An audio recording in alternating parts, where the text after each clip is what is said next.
시청자 여러분 안녕하십니까? 재테크 매거진 이것이 돈이다의 최리나입니다. 최근 국토해양부가 신혼부부 주택에 대한 청약 자격을 완화하는 규칙 개정안을 발표했죠. 그동안 너무 까다로운 청약 조건 때문에 신혼부부를 위한 제도였음에도 불구하고 정작 신혼부부에겐 그림의 떡이었는데요. 이번 개정안을 통해 그 문턱이 얼마나 낮아졌는지 뉴스를 통해 자세히 알아보도록 하겠습니다. 재테크 매거진 이것이 돈이다 월요일 첫 순서 시작할게요.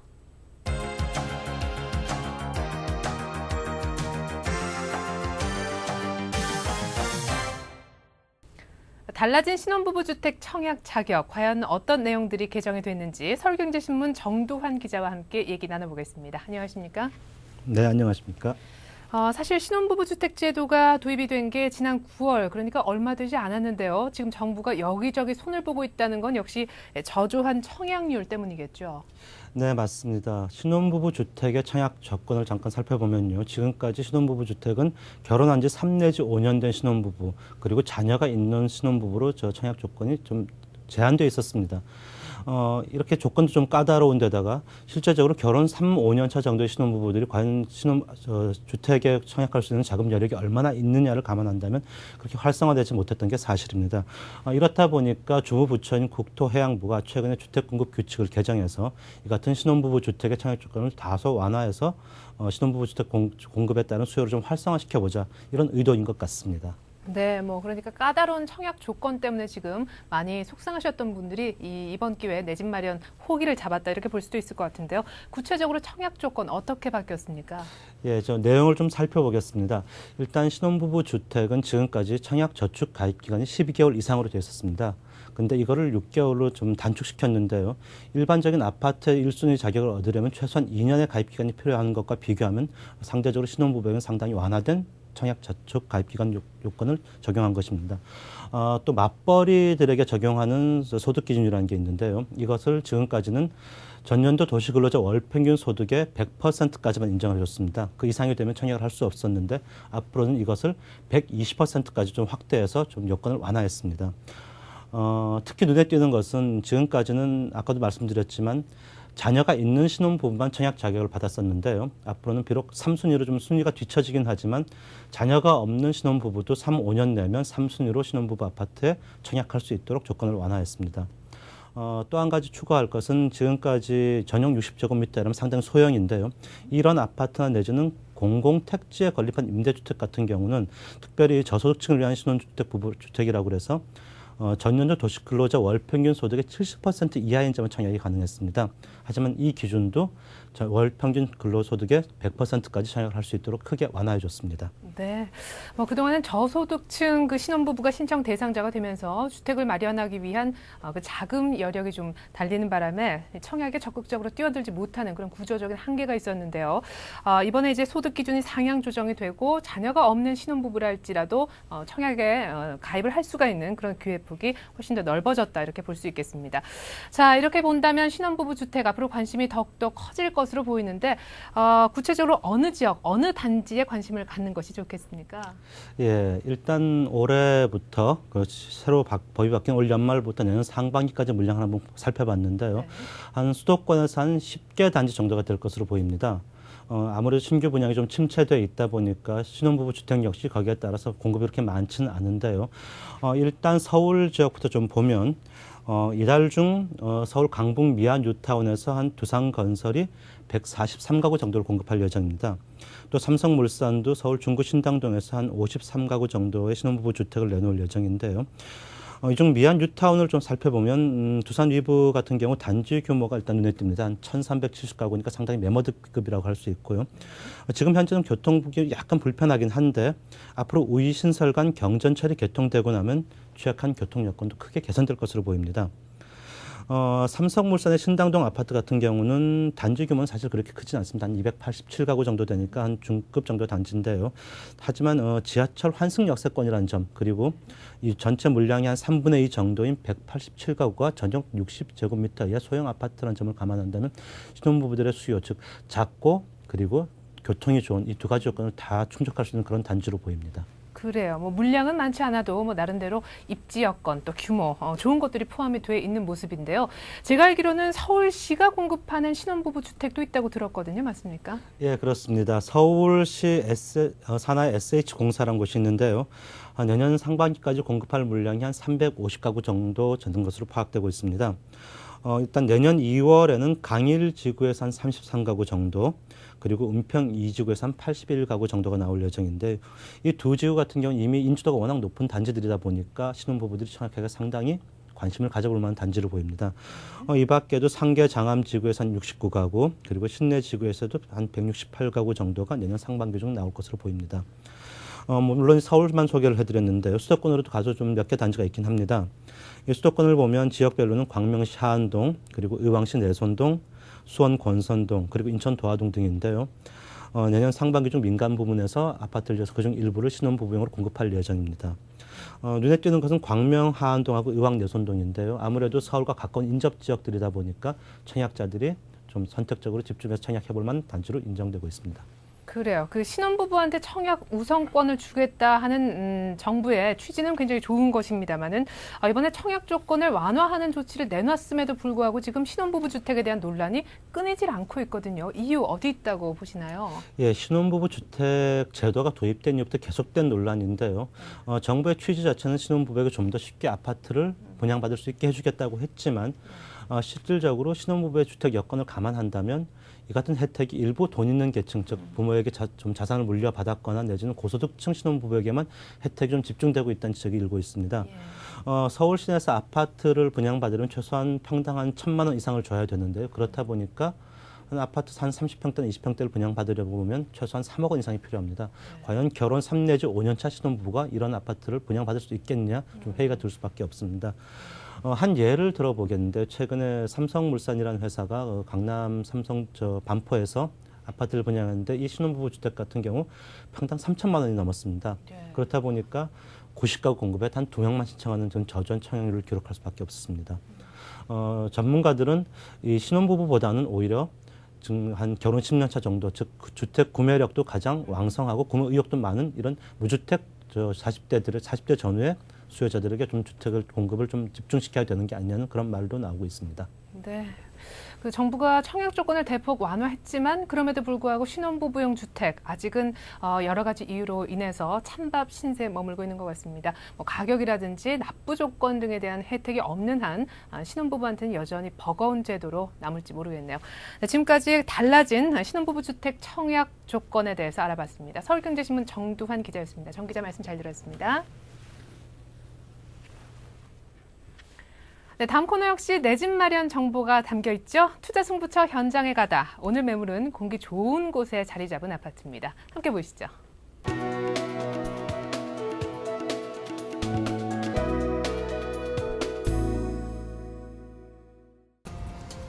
네, 투자승부처 현장에 가다 김지수입니다. 저는 지금 뉴타운 개발이 한창 진행 중인 은평구에 나와 있는데요. 바로 몇 해 전부터 입주를 시작한 대규모 현대타운의 수혜를 그대로 입을 수 있는 아주 좋은 분양 물건 소개하겠습니다. 바로 외관과 조경이 돋보이는 북한산 힐스테이트 7차입니다. 지금부터 저와 함께 살펴보실까요? 은평 뉴타운의 중심에 들어서게 되는 북한산 힐스테이트 7차. 기존의 북한산 힐스테이트와 불광, 녹번, 응암 등 은평지구에 들어선 대규모 현대타운으로 지역 내 랜드마크로 자리 잡을 전망인데요. 이름에서 알 수 있듯이 사시사철 푸르름이 넘치는 북한산 자락에 위치해서 아름다운 조망과 전원 생활을 내 집에서 누릴 수가 있습니다. 지하철 3호선과 6호선 환승역인 불광역과 연신내역, 더블 역세권이 도보로 7분 거리에 있어서 대중교통을 이용해 서울 곳곳으로 빠른 이동이 가능합니다. 뿐만 아니라 내부 순환도로와 구기터널로 진입이 수월해서 교통 여건 또한 우수합니다. 네, 북한산 힐스테이트 7차는요, 북한산이 이렇게 가까이 있어서 가벼운 운동이나 등산, 그리고 탁 트인 전망을 감상하기에 아주 좋을 것 같습니다. 게다가 뉴타운 개발로 인해서 주변에 생활 편의시설도 많이 들어서고 대중교통도 편안하다고 합니다. 그럼 주변에 어떤 환경과 또 여건을 갖추고 있는지 지금부터 천천히 살펴볼까요? 주변에 은혜초등학교와 연천초, 불광초중학교, 동명여자고등학교 등이 있어 통하기 편리한데요. 은평 뉴타운 내에 자립형 사립고 한곳과 고등학교 4곳이 들어설 예정이어서 교육 여건이 더 좋아질 전망입니다.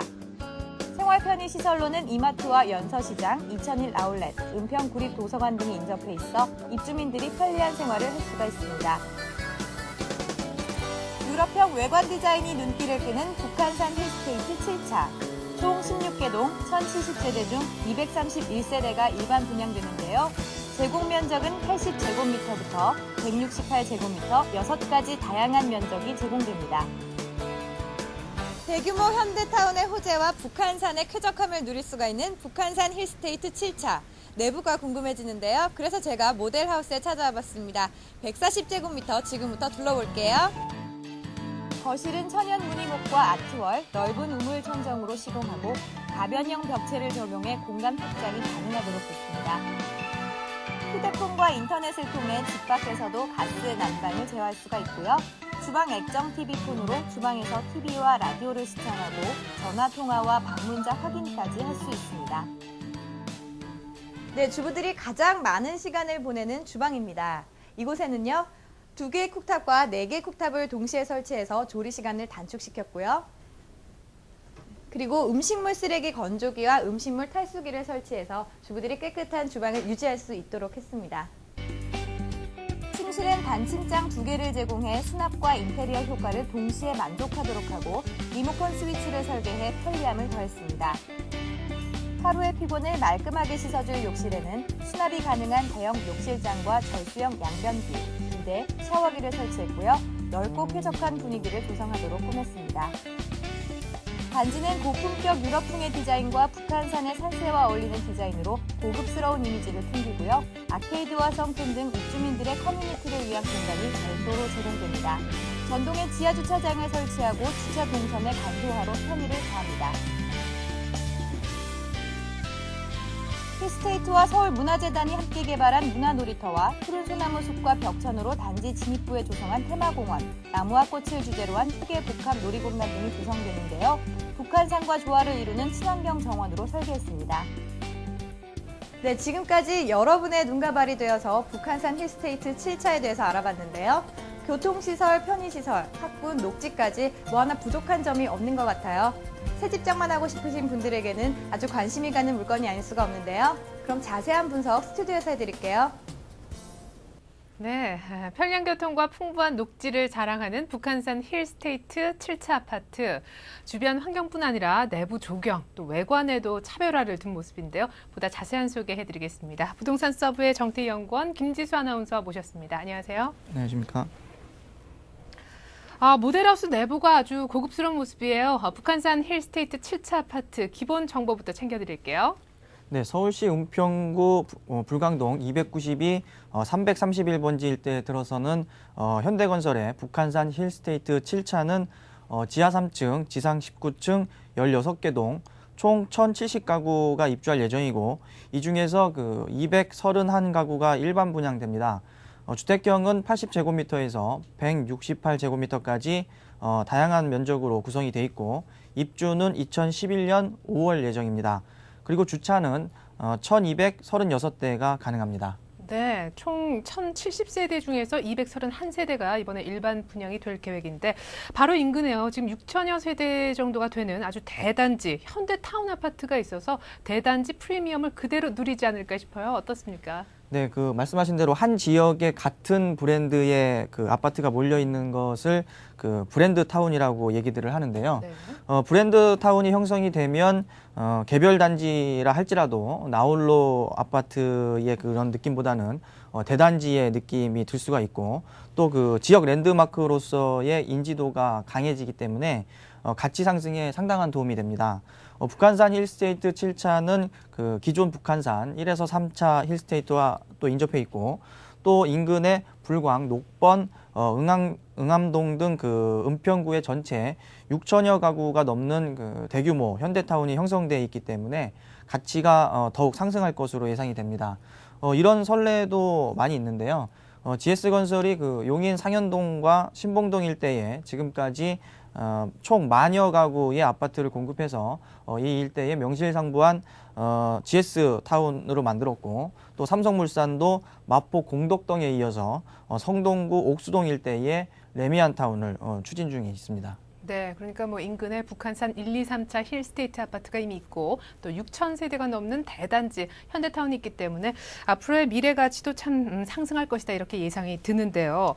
우리가 흔히 그 힐스테이트 아파트 하면은 그 브랜드에서 먼저 아름다운 외관을 떠올리게 되잖아요. 아까 뭐 화면에서도 잠깐 나타났는데 어떻습니까? 북한산도 예외는 아닌 것 같은데요. 네, 세계적인 색채 디자이너인 프랑스의 장필립 랑클로 교수와 협력해서 힐스테이트 통합 색채 디자인이 적용돼 주변 지역과 조화되는 차별화된 외관 색채를 선보일 전망입니다. 특히 그 조경도 세계 최고의 권위자가 설계해서 주변에 북한산 자연환경의 유럽형의 클래식 디자인을 접목할 예정인데요. 소나무 숲과 그 벽천으로 그 정원을 만들고 또 나무와 꽃을 주제로 한 복합 놀이공간까지 들어설 예정이어서 입주민들이 여유롭게 누릴 수 있는 조경을 선보일 예정입니다. 그러니까 한마디로 디자이너의 손길이 묻어있는 그런 아파트군요. 특별히 유럽형 외관 디자인은 주부님들이 많이 좋아하실 것 같다는 생각도 드는데 이렇게 아름다운 외관만큼이나 실내도 괜찮은지 따져보겠습니다. 김지사 아나운서. 네, 74세대가 일반 분양되는 140제곱미터에 제가 다녀와 봤는데요. 우선 집에 가장 먼저 들어서게 되면 보이는 현관은 대리석으로 시공이 돼서 굉장히 고급스러운 느낌을 줬습니다. 그리고 거실은 천연 무늬목과 아트월, 넓은 우물 천정을 시공해서 가변형 벽체로 공간 확장도 가능하도록 했습니다. 침실에 가면 리모컨 스위치를 둬서 편리성을 강조했고요. 또 반침장을 둬서 수납뿐만 아니라 인테리어에도 신경을 쓴 모습이 보였습니다. 특히 주부들이 가장 많은 시간을 보내는 주방에는요. 4구 쿡탑과 2구 쿡탑을 동시에 둬서요. 조리 시간을 단축할 수 있는 그런 점도 눈에 돋보였습니다. 네, 그 주방에 뭐 4구 쿡탑 또 2구 전기 쿡탑이 설치되어 있다고 하니까 특별히 주부님들이 빨리 많은 음식들을 만들어 내놓을 수 있는 그런 환경이 조성된 모습인데요. 제가 개인적으로 가장 마음에 들었던 거는요. 그 집안에 딱 들어섰을 때 첫인상은 사실 현관에서 결정되지 않습니까? 이 현관이 대리석으로 되어 있다는 점. 정말 고급스러운 인테리어다 하는 느낌을 받았습니다. 자, 그렇다면 안은 괜찮고요. 밖으로 한번 좀 나가볼게요. 입주민을 위한 단지 내 편의시설은 어떻게 되어 있는지요? 네, 입주민들의 건강을 위해서요. 최신 시설을 갖춘 피트니스 센터와 실내 골프 연습장, 그리고 요가와 에어로빅을 할 수 있는 GX 룸을 설치할 예정입니다. 또 입주민들을 위해서 다양한 문화 강좌를 개설할 예정인데요. 그것을 이용할 수 있는 공동시설이 갖춰진다고 합니다. 네, 운동시설뿐만이 아니라 문화 강좌까지 멀리 백화점까지 가지 않아도 들을 수 있는 그런 아파트인 것 같은데요. 여가 생활을 위해서 추가 비용 부담하지 않으셔도 될 것 같습니다. 그런데 아파트 이름을 보니까 북한산 힐스테이트예요. 풍부한 녹지가 있는 모양이죠. 네, 서울에서 강이나 산을 조망권으로 둔 아파트 단지가 많지가 않아요. 불광동 인근 아파트 단지들은요, 북한산 자락에 위치했기 때문에 우선 공기가 맑아서 쾌적한 환경을 보장할 수가 있고요. 1년 내내 산의 경치를 보면서 전원의 느낌을 누릴 수가 있습니다. 네, 그러니까 인근의 북한산 때문에 지금 웰빙 생활이 가능할 것이고 쾌적한 생활 또 뭐 조망도 좋을 것이다라는 말씀을 해주셨습니다. 근데 인근에 대규모 현대타운이 있지 않습니까? 그러다 보니까 뭐 장 보고 애들 학교 보내고 하는 문제는 없겠네요. 네, 북한산 힐스테이트 7차는요. 주변에 은혜초등학교와 연천초등학교, 불관초등학교, 중학교, 또 동명여자고등학교 등 교육시설이 인접해 있고요. 또 은평 뉴타운으로 자립형 사립고 한 곳과 고등학교 4곳의 교육시설을 추가로 다닐 수가 있습니다. 또한 이마트와 연서시장, 2001 아울렛, 은평구립도서관 등 생활시설이 인접해 있어서 입주민들이 편리한 생활을 할 수가 있겠습니다. 네, 녹지, 생활 편의시설, 학군 뭐 다 좋다라는 얘기인데요. 거주지 선택의 가장 중요한 요건이죠. 교통은 어떻게 괜찮은지 한번 살펴보겠습니다. 이건 정태희 연구원님이 좀 해주실까요? 네, 교통 여건도 편리한 편인데요. 서울의 중심인 광화문과 불과 10km 정도 떨어져 있고 지하철 3호선과 6호선 환승역인 불광역과 연신내역 그리고 6호선 독바이역이 인근에 있는 트리플 역세권입니다. 그리고 구기터널과 내부순환도로 또 시외버스터미널 등이 인접해 있어서 서울 어느 곳이로든 빠른 이동이 가능해서 교통이 잘 갖춰져 있다고 할 수가 있겠습니다. 네, 그러니까 지하철역 3개가 인접해 있는 트리플 역세권이라서 교통 인프라도 굉장히 좋은 모습인데요. 여기에 그치지 않고 호재가 하나 더 있다고 합니다. 은평 뉴타운의 수혜를 본다는 얘기를 들었는데 은평 뉴타운 계획에 대해서 좀 더 구체적으로 설명을 좀 부탁드릴게요. 네, 은평 뉴타운뿐만 아니라 은평구는 그 재개발 사업이 활발하게 진행이 되고 있는데요. 네. 우선 그 말씀하신 대로 수요자들의 많은 관심을 끌었던 은평 뉴타운이 첫 입주를 했고 불광 5구역과 8구역 또 대조 1구역, 녹본 1구역, 응암 2구역, 응암 7, 8, 9구역뿐만 아니라 또 수색 증산 뉴타운, 또 서대문 가재울 뉴타운 등의 개발 벨트와 연계가 돼서 은평구 일대의 미래 가치는 더욱더 높아질 것으로 예상이 됩니다. 네, 그러니까 은평 뉴타운 개발이 완료되는 한 2010년 정도가 되면은 강북 최대 규모의 주거 단지가 형성되겠다 싶습니다. 이렇게 뭐 다 좋은데요. 힐스테이트 하면 브랜드 인지도가 있다 보니까 분양가가 좀 비싸지 않을까 하는 우려도 있거든요. 분양가 어느 정도 선입니까? 네, 북한산 힐스테이트 7차의 평균 분양가는 3.3제곱미터당 1,570만 원 선이고 주택형별 그 분양가는 80제곱미터의 경우 3.3제곱미터당 1,370만 원, 또 109제곱미터와 111제곱미터는 1,550만 원에서 1,620만 원 선입니다. 그리고 148제곱미터는 1,680만 원이고 가장 큰 면적인 168제곱미터는 1,740만 원 선입니다. 인근 그 북한산 힐스테이트 1차 등과 비교해 봤을 때 비슷한 수준이라고 할 수가 있겠습니다. 네, 북한산 힐스테이트 7차 아파트 교통과 편의시설을 비롯한 생활 여건도 아주 우수하고요. 사계절 내내 북한산의 모습도 볼 수 있다고 하니까 더 매력적인 아파트인 것 같습니다. 지금까지 도움 말씀의 부동산 서브의 정태희 연구원이었습니다. 말씀 잘 들었습니다. 자, 이어진 순서는 경매 물건 소개해드리는 시간인데요. 이번엔 강석으로 가볼까요?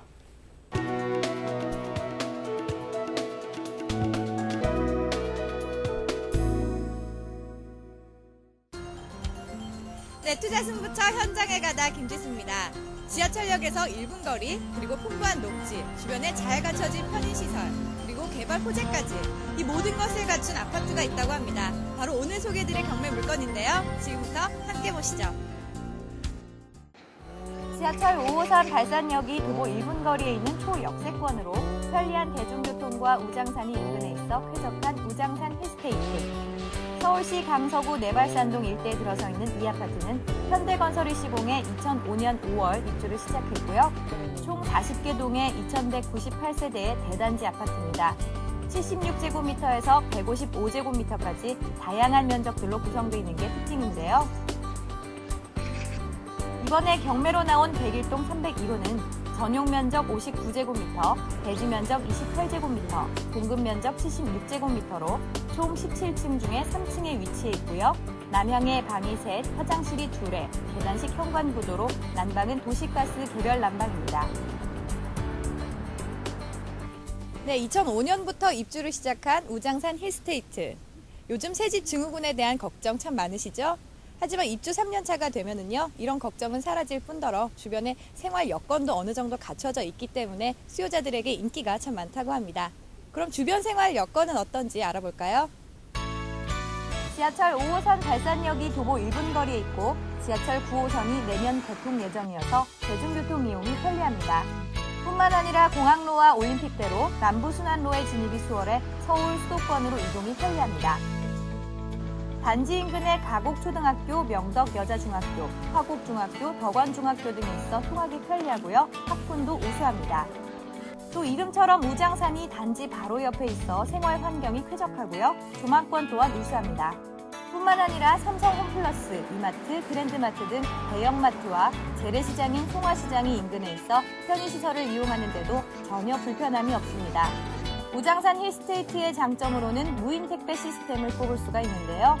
2,000가구가 넘는 대단지이기 때문에 택배 관리의 어려움을 보완하기 위해서 필로티 공간에 놓여진 이 시스템은 4개에서 6개 동이 공동으로 사용할 수 있도록 해서 입주민들의 편익과 보안을 보장하고 있습니다.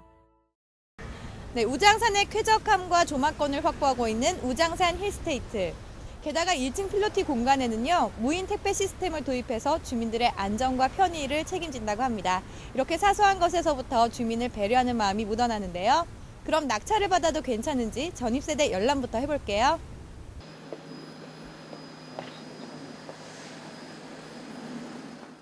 (17층) 중 3층에 위치해 있는 101동 301호의 전입세대 열람을 확인해 봤는데요. 현재 임차인은 정모 씨인 것으로 나타났습니다. 네, 서울시 강서구 내발산동 우장산 힐스테이트. 지하철역에서 1분밖에 걸리지 않는 초역세권에다가 우장산의 풍부한 녹지까지 주거 여건이 아주 우수한데요. 자세한 권리 분석 스튜디오에서 해드릴게요. 네, 입주 3년차 아파트는 새 아파트에 비해서 새집 증후군 증상이 없다고 해서 실수요자들이 관심을 많이 갖는 아파트인데요. 입주 3년차 강서구 내발산동에 위치한 우장산 힐스테이트가 오늘의 경매 물건입니다. 추천을 해주신 리치옥션의 이강석 팀장님 모시고 더 자세한 얘기 나눠볼게요. 팀장님 안녕하십니까? 네, 안녕하십니까?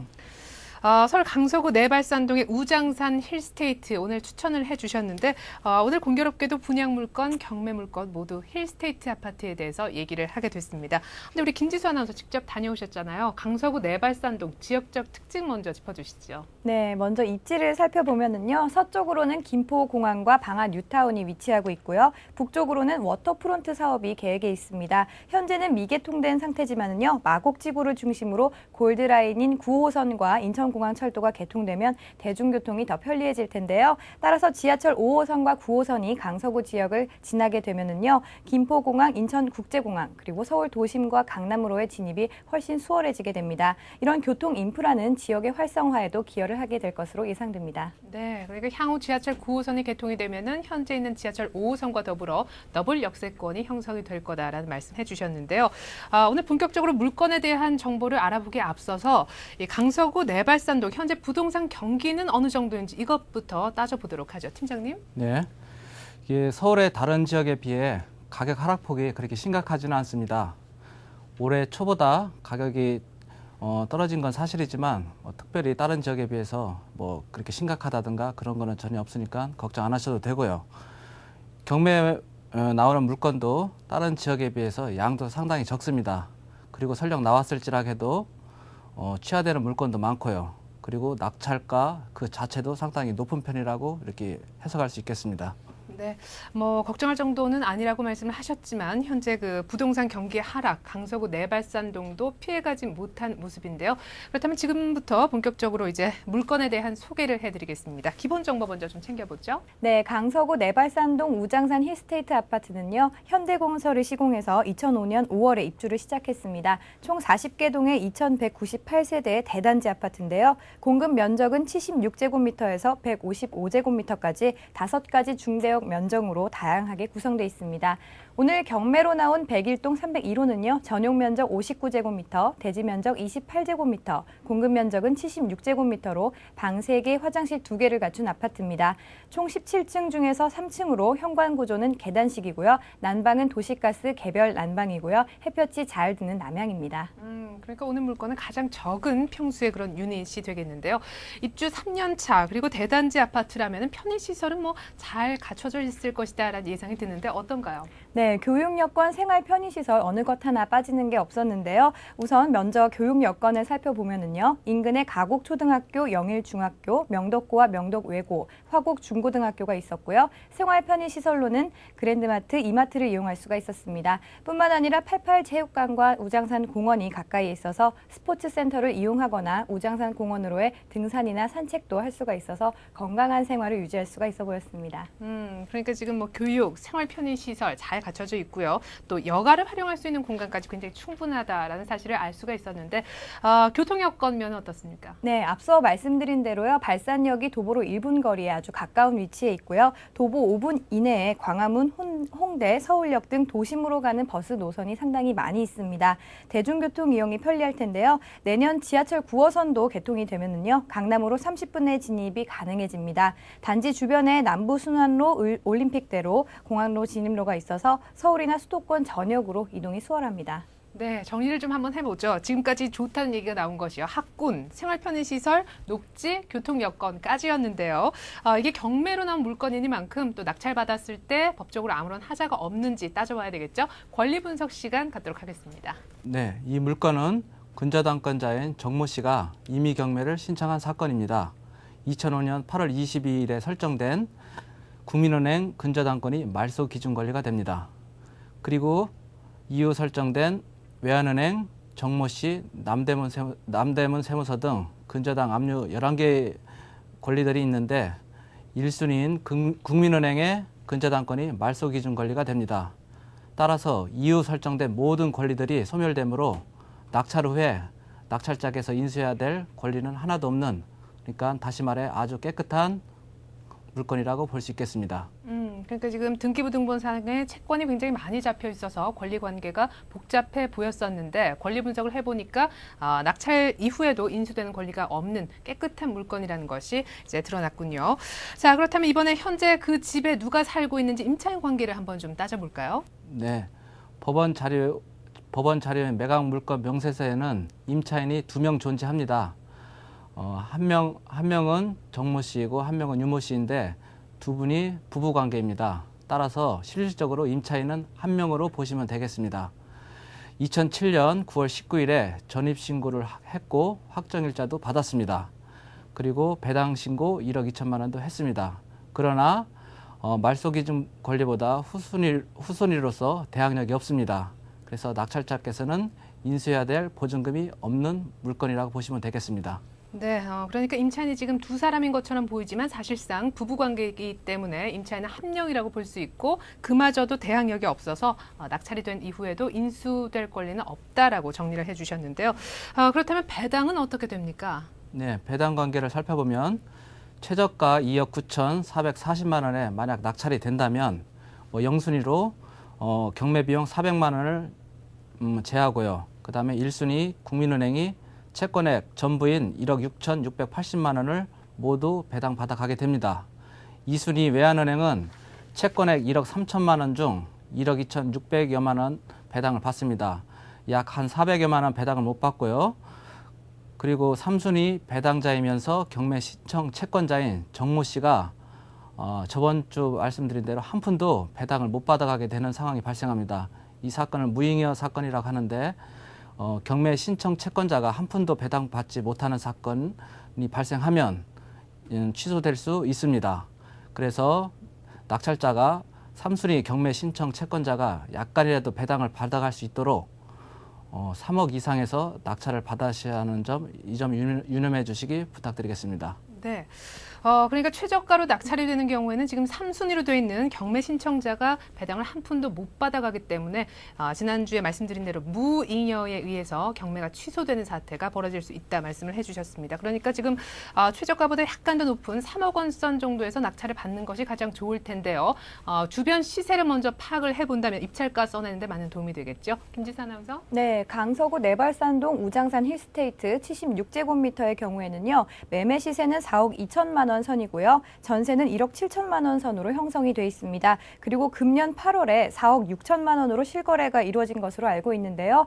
따라서 3억 원 선으로 낙찰이 된다고 해도 시세에 비해 아주 저렴한 편이라고 할 수가 있겠습니다. 그래요. 특별히 요즘 같은 경우에는 하루가 멀다 하고 지금 시세가 바뀌고 있기 때문에 시세 파악 자주자주 하는 것이 중요할 것 같습니다.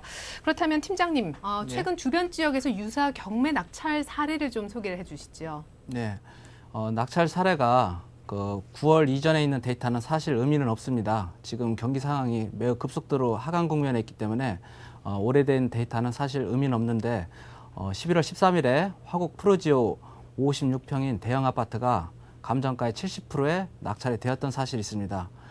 이 감정가의 70%는 다른 용인이라든가 분당 이쪽에서는 60% 전후에서 낙찰되는 게 보통 사례인데 이쪽 지역에서는 의외로 70% 정도의 낙찰이 되고 있습니다. 그리고 11월 25일에는 26평형의 지금 저희 물건하고 거의 비슷한 규모라고 볼 수 있겠습니다. 가양 6단지 아파트가 감정가의 84%에 낙찰된 사례가 있습니다.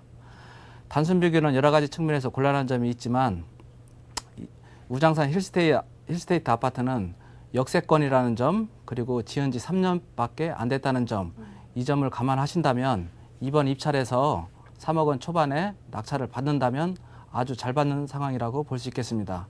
그리고 서두에도 말씀을 드렸지만 이쪽 지역은 경매 물건 자체도 많지도 않습니다. 설령 나왔다 하더라도 취하되는 확률도 매우 높습니다. 취하된다는 것은 지금 같은 경제 상황에서 취하시킬 수 있다는 그 자체는 유동성이 어느 정도 있다는 측면보다도 그 물건이 아깝다. 좀 더 견뎌보자 이런 측면이 있기 때문에 지금 같은 시장에서 이 지역은 인기가 있다. 그래서 74%건 84%건 괜찮은 낙찰가율을 보이기 때문에 지금 3억 원 초반대에서 낙찰을 하신다면 매우 성공적으로 입찰을 하신 거라고 이렇게 판단할 수 있겠습니다. 네. 네, 이 물건의 가치를 안다면 또 지금 타이밍이 얼마나 소중한지를 피부로 느낀다면은 3억 원 초반대에서 낙찰받는 거 꽤 괜찮을 것 같은데요. 그렇다면 아주 중요한 거죠. 경매 일정 챙겨드리도록 하겠습니다. 네, 서울시 강서구 내발산동 우장산 힐스테이트 아파트 101동 301호에 대한 경매는요. 서울 남부지방법원 경매 6개에서 2008 타경 14,043번으로 오는 12월 16일 오전 10시에 진행될 예정입니다. 최초 감정가 4억 6천만 원에서 2번 유찰돼서요. 현재 최저가는 2억 9,400만 원으로 감정가 대비 64% 수준입니다. 네, 지하철역이 도보 1분 거리에 있는 초역세권 아파트고 지하철 9호선과 첨단 산업 지식단지로 조성되는 마곡단지의 수혜가 기대되는 아파트인데요. 현재 생활 여건을 넘어 미래 가치까지 갖춘 강서구 내발산동 우장산 힐스테이트 아파트 오늘의 경매 추천 물건이었습니다. 도움 말씀 주신 리치옥션의 이강석 팀장님 그리고 현장에 다녀오신 김지수 아나운서 두 분 말씀 잘 들었습니다. 네, 감사합니다.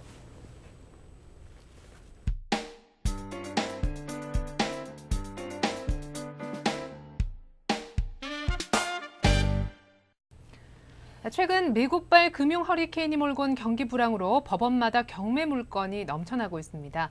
특히 거듭된 유찰로 감정가의 50%까지 떨어진 물건도 적지 않은데요. 아무리 저렴한 경매 물건이 많다 그래도 섣불리 경매 시장에 뛰어들기 좀 망설여지시죠? 워낙 부동산 경기도 안 좋은 데다가 권리관계까지 고려해야 할 점들이 많기 때문일 텐데 이러한 고민 시원하게 해결해 드립니다. 부동산 Q&A 오늘도 어김없이 호원대학교 설춘환 교수님과 함께 수익률 높일 수 있는 경매 물건 찾기부터 입찰까지 자세히 알아보겠습니다. 교수님 안녕하십니까? 안녕하세요. 사실은 사람들이 부동산 물건을 구입하는 이유, 실수요, 투자 이렇게 두 가지로 정리를 해볼 수 있을 텐데 많은 분들이 사실 아파트를 선호하고 있단 말이죠. 투자 목적이라면 굳이 아파트를 고집할 이유도 없어 보이는데 어떻게 보십니까? 네, 그렇습니다. 최근에 많은 분들이 부동산 투자와 관련해서 어떠한 물건이 좋은지 질문들을 많이 하시는데요. 투자 목적을 갖고 계신 분들은 임대를 통한 임대 수익을 얻기 위해서 다가구 주택이나 소형 상가 그리고 원룸 건물 등을 선호하는 경향이 큽니다. 단독 주택으로 분류되는 다가구 주택의 경우에는 세입자들이 많아서 차후에 강제 집행의 어려움 등으로 인해서 일반인들이 크게 관심을 갖지 않는데요. 그러나 그만큼 입찰 경쟁력이 낮다는 장점이 있을 수 있겠습니다. 네, 그러니까 투자 목적을 가지신 분들은 말씀해 주신 대로 다가구 주택, 소형 상가, 원룸 등의 투자를 많이 하고 계신다는 모습인데요. 네. 경매 물건을 우리가 보다 보면은 단독 주택이다, 다가구 주택 또 비슷한 다세대 주택, 연립, 빌라, 원룸 많은 주택 용어가 등장을 하는데요. 사실 헷갈립니다. 네. 어떤 차이가 있는지요? 네, 먼저 주택은 단독 주택과 공동 주택으로 구분하는데요. 네. 먼저 공동 주택은 대지 및 건물의 벽, 복도, 계단 등의 전부 또는 일부를 공동으로 사용하는 각 세대가 하나의 건축물 안에서 각각 독립된 주거 생활을 하는 그러한 구조로 된 주택을 말하는데요. 대표적으로 아파트 그리고 연립주택, 다세대 주택이 여기에 해당된다고 할 수 있겠습니다. 그러니까 아파트, 연립주택, 다세대 주택 모두 크게 공동주택 안에 포함이 되는 개념이다라고 설명을 해주셨는데요. 아파트는 다들 잘 아실 테고 연립주택, 다세대 주택 정확한 개념이 어떻게 되는지 이참에 한번 좀 들어보죠. 네, 일단 아파트는 5층 이상의 주택을 말하고요. 연립주택은 한 개 동의 연면적이 660제곱미터를 초과하는 4층 이하의 주택을, 그리고 다세대 주택은 한 개의 동의 연면적이 660제곱미터 이하인 4층 이하의 주택을 의미한다고 할 수 있겠습니다. 네, 그렇군요. 좀 전에 단독주택 등은 수요가 많지 않아서 입찰 경쟁률이 그다지 높지 않다라는 언급을 해주셨는데요. 이 경매 시장에서 단독주택 어떤 장점이 있나요? 네, 일단 법원 감정가는 대체로 부동산 시장의 시중 거래가액에 의해서 감정을 하게 되는데요. 네. 먼저 단독주택과 같은 종목들은 매매 사례가 적기 때문에 기준 가격이 정해지지 않았습니다. 따라서 시세보다 낮게 감정하는 경우가 많이 있는데요. 만약 감정 가격이 시세보다 낮은 데다가 1, 2회 정도 유찰되는 것이 보통이기 때문에 잘만 고른다면 시세의 약 한 50에서 60% 정도에 살 수 있기 때문에 그만큼 높은 수익을 올릴 수 있는 장점이 있다고 할 수 있겠습니다. 네, 그러니까 아파트처럼 시세가 매겨져 있지 않은 뭐 단독주택이라든지 다가구 주택, 빌라, 원룸 같은 경우에는 시세 파악이 우선 급선무다라는 말씀이셨는데요. 자, 그렇다면 먼저 단독주택의 경우 체크해야 될 사항 어떤 것들이 있겠습니까? 네, 일단 그 모든 경매 물건이 그러하듯이 먼저 철저한 권리 분석과 함께 현장 방문이 필요함은 두말할 나위가 없겠습니다. 네. 먼저 그 시세 파악이 일단 중요할 것 같습니다. 따라서 그 부동산 중개업소 등을 그 방문해서 시세를 확인을 먼저 해야 될 것 같고요. 또한 그 물건에 대한 하자가 있는지 알아보는 것도 상당히 중요하다고 할 수 있겠습니다. 특히 그 도로 접근성이나 땅의 모양도 상당히 중요하고 또한 그 건축물이 언제 축조되었는지도 상당히 중요한 포인트가 되겠습니다. 통상적으로 그 집을 지은 지 10년에서 15년이 지나면 기본적으로 땅값만으로 그 주택의 가격을 정하게 됩니다. 참고로 또 단독주택은 아파트와 달리 그 주차 공간이 넓게 그 확보되지 않기 때문에 주차 시설 확인이 필요하고요. 또한 그 리모델링을 하고자 하는 입찰자라면 건축비 그리고 리모델링 후에 임대 수익을 종합적으로 판단해서 물건을 고르는 게 상당히 중요할 것 같습니다. 예, 그러니까 뭐 단독주택의 경우에는 시세 파악은 기본이요. 건축 시기, 주차 공간, 또 리모델링 관련한 건축비, 그와 관련한 또 향후 임대 수익까지 모두 많은 사항들을 고려하면 좋겠다라고 말씀을 해주셨습니다. 자, 그렇다면 이번엔 다세대 주택에 대해서 좀 알아보고 싶은데요. 경매 물건 중에서 다세대 주택 어떤 장점이 있나요? 네, 일단 그 다세대 주택은 그 다른 부동산보다는 보다 소액으로 투자가 가능하다라고 하는 것이 가장 큰 장점 중에 하나라고 할 수 있겠습니다. 또한 그 신축 다세대 주택은 그 아파트 못지않은 그 시설을 잘 갖추고 있어서 생활하기에도 상당히 편리하고요. 낡은 다세대 주택은 차후에 그 재건축 대상이 될 가능성이 높아서 이러한 점을 꼼꼼히 따져서 다세대 주택을 낙찰받는다라고 한다면 내 집 마련과 함께 재테크라는 두 마리 토끼를 동시에 잡을 수 있다라고 할 수 있겠습니다. 그러니까 재건축 가능성이 높아 보이는 굉장히 낡은 다세대 주택을 경매로 낙찰을 받게 되면은 쏠쏠한 재테크 재미까지 볼 수가 있다 하는 말씀이셨는데요. 네. 뭐 지금까지 좋은 얘기만 했어요. 유의해야 될 점은 없습니까? 네, 일단 그 최근에는 그 주위의 재개발, 재건축 지역의 그 다세대 주택인지가 상당히 투자에 중요한 포인트가 되고 있습니다. 따라서 그 다세대 주택 그 투자 시에 그 해당 중개업소 및 그 시군구청에 들러서 그 지역에 그러한 개발 호재가 있는지를 먼저 꼼꼼히 확인을 해봐야 될 것 같습니다. 또한 그 다세대 주택은 아직 그 거래가 부진하고 또 시세를 종잡을 수 없는 경우가 많기 때문에 다세대 주택을 그 낙찰받기로 했다면 그 주변 중개업소를 여러 군데 방문해서 정확한 시세를 알아보고 시세보다 저렴한 싼 물건을 골라야 될 것 같습니다. 그리고 그 연립의 경우에는 이른바 그 집장사로 불리는 그 개인업자들이 건축을 해서 부실한 경우도 많이 있기 때문에 현장 답사에 충실을 해야 될 것 같습니다. 또한 그 고급 빌라의 경우에는 세입자의 그 전세 보증금이 상당히 고액이기 때문에 역시 권리 분석에 특히 신중해야 될 것으로 보이고요. 그리고 다세대 연립, 빌라에 대한 그 경매 투자는 그 실소유나 임대 수익을 목적으로 해야 상대적으로 많은 수익을 낼 수 있는 반면에 이를 낙찰받아서 그 되팔겠다라고 하는 전략으로 접근할 경우에는 환금성의 문제 때문에 큰 수익을 내기 어렵다라고 하는 점도 꼭 유념을 해두셔야 될 것 같습니다. 네. 그리고 덧붙여서 다세대 주택은요, 아파트처럼 보수가 쉽게 잘 이루어지는 것은 아니기 때문에 현장 답사 시 이 부분도 꼼꼼히 따져볼 필요가 있겠습니다. 그런데 사실 이런 문제도요, 이왕이면 좀 검증이 된 괜찮은 시공사가 시공을 했을 경우에는 좀 많이 해결을 볼 수 있지 않을까 싶은데요. 네, 그렇습니다. 먼저 그 유명 건설회사가 시공한 그 다세대 주택 단지를 고르는 것이 상당히 중요한데요. 이런 다세대 주택은 주변 도로가 잘 정비되어 있고 녹지가 조성되어 있는 경우도 있고 의외로 대지 지분이 넓고 주차 공간도 잘 갖춰져 있기 때문입니다. 최근에는 그 주차 공간이 부족한 그 다세대 주택이 많기 때문에 주위에 주차 시설을 꼭 확인하는 것도 중요하다고 할 수 있겠고요. 또한 그 다세대 주택인 경우에는 대지 지분이 상당히 중요한데요. 특히 재건축과 관련해서 대지 지분을 살펴보면 일반적으로 대지 지분이 분양 면적의 1.5배 이상이면 재건축 사업성이 있다라고 볼 수 있겠는데요. 경매에서는 그 입찰 가격이 시세의 60에서 80% 정도밖에 안 되기 때문에 대지 지분이 분양 면적의 1.5배는 아니더라도 분양 면적 이상만 되면 수익성이 있다라고 판단할 수 있겠습니다. 네, 그러니까 다세대 주택 역시 주차 공간 중요하고요. 또 재건축 염두에 둔다면은 대지 지분 역시 잘 따져 보셔야 될 것 같습니다.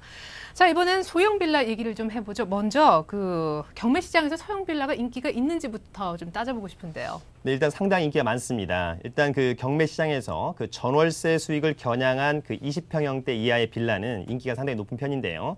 이러한 빌라는 그 부동산 경기에 크게 영향을 받지도 않고요. 특히 강남, 서초, 송파 등 그 강남 지역은 10에서 20평형대 빌라의 경우에 평균 입찰 경쟁률이 5대 2를 넘고 있고 또 낙찰가율도 80%에 육박하고 있습니다. 더불어서 이러한 빌라를 매수할 경우 차후 재건축이나 재개발 시에 분양 대상이 된다라고 하는 측면도 경쟁률과 입찰가액을 높이는 요인이 된다라고 할 수 있겠습니다. 네, 소형 빌라의 경우에는 부동산 경기도 크게 타지 않고 또 꾸준한 임대 수익을 낼 수 있기 때문에 많은 분들이 선호하는 것 같은데요. 그렇다면 수익률도 꽤 괜찮겠군요. 네, 그렇습니다. 일단 그 강남 지역의 경우에 그 7천만 원짜리 빌라를 구입해서 임대 사업을 하게 되면 보증금 1,000만 원에 월세로 50에서 60만 원 정도는 거뜬히 받을 수 있는데요. 이를 연간 수익률로 치면 10에서 15% 선으로 은행의 정기예금 금리를 2배 이상 웃도는 셈이 되겠습니다. 네, 그러니까 뭐 임대 수익도 높고 초기 투자 비용도 그렇게 많이 들지 않아서 소형 빌라 크게 인기가 있는 모습인데요. 그 마지막으로 최근 다세대 주택, 연립주택에 대한 그 경매 시장 동향을 좀 살펴주시죠. 네, 그 일단 그 부동산 경기 침체 및 그 금융 위기 그리고 대출 제한 등으로 인해서 과거보다는 그 묻지마식 입찰은 많이 사라진 것이 사실입니다. 최근 그 6개월 전까지만 해도 주택 재건축, 재개발 붐이 일어서 이러한 그 소액으로 투자가 가능하고 차후에 그 조합원이 되어서 분양 대상이 되는 다세대 주택과 연립주택이 그 경매 시장에서 상당히 각광을 많이 받았었습니다. 오히려 그 과열 현상이라고 표현하는 것이 보다 타당할 수도 있을 것 같은데요. 그러나 그 최근에는 이러한 그 과열 현상은 상당히 그 진정됐고요. 다만 그 개발 호재가 여전히 존재하는 그러한 지역에 대해서는 여전히 낙찰 경쟁률과 낙찰가율이 상당히 높은 것이 사실입니다. 앞으로는 그 가수요자보다는 오히려 실수요자 위주로 투자가 전개되지 않을까 판단해 봅니다. 네, 연립 빌라 그리고 다세대 주택은 아파트에 비해 고려해야 될 내용들은 많지만 잘만 고른다면 높은 투자 수익 기대해봐도 좋을 것 같습니다. 오늘 수고해 주신 호원대학교 설춘환 교수님과는 여기서 인사드릴게요. 말씀 잘 들었습니다. 감사합니다. 요즘 부동산 가격이 추락하면서 전세 시장에서도 새로운 흐름이 생기고 있다고 합니다. 전셋집 고를 때 제일 유의해야 될 점 뭘까요? 뭐 여러 가지가 있겠지만 요즘 제일 중요하게 따져봐야 되는 건 바로 담보대출 액수라고 하는데요. 대출이 많으면 많을수록 나중에 문제가 생겼을 때 전세 보증금을 떼일 가능성이 높기 때문입니다. 또 예전에는 같은 값이면 넓은 아파트를 선호했잖아요. 하지만 이제는 같은 값이어도 평수가 적은 집이 관리비가 적게 나온다는 이유 때문에 더 인기라고 하는데요. 하루가 다르게 변해가는 부동산 시장, 이럴 때일수록 더욱 부동산에 대한 관심 높여야 하지 않을까 싶습니다. 재테크 매거진 이것이 돈이다. 오늘 순서 여기까지입니다. 함께해 주신 여러분 고맙습니다.